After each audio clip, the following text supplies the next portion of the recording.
Cette semaine, dans le macronomètre, nous allons noter une mesure de la loi sur la fonction publique, sur la transformation de la fonction publique, concernant les externalisations et les réorganisations, avec une note de 7 sur 10.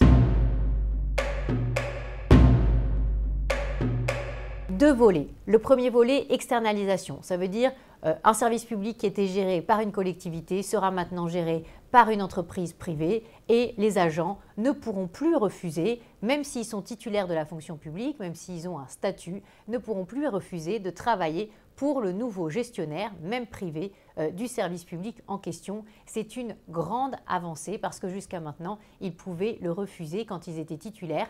Ils ne pouvaient pas le refuser quand ils étaient contractuels. Donc là aussi, il y a une équité entre agents contractuels et agents titulaires qui est en train de se mettre en place sur cette question des externalisations qui va être primordiale dans les années qui viennent.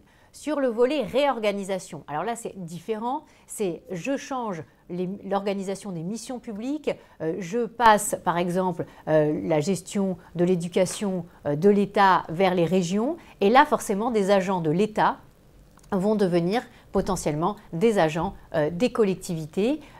L'idée, c'est bien sûr de faciliter cette mobilité des agents entre les fonctions publiques qui aujourd'hui est encore très rigide. En revanche, contrairement aux externalisations, les agents titulaires pourront toujours refuser de passer d'une fonction publique à l'autre. Ça, c'est très dommage. Donc, d'où le fait qu'on a un petit bémol sur ces mesures. Il aurait fallu aller, comme pour les externalisations, sur une obligation de l'agent à changer de fonction publique. Ce sera peut-être la prochaine étape.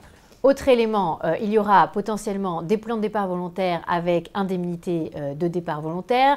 Il y aura expérimentation sur les ruptures conventionnelles pour les agents titulaires. Donc on voit que le gouvernement ici se donne une boîte à outils pour avoir une plus grande flexibilité de gestion des ressources humaines. C'est très important. Pourquoi? Parce que dans les années qui viennent, on va voir changer les missions publiques d'une strate à l'autre parce qu'il y a une énorme réorganisation qui va forcément arriver dans ces missions publiques.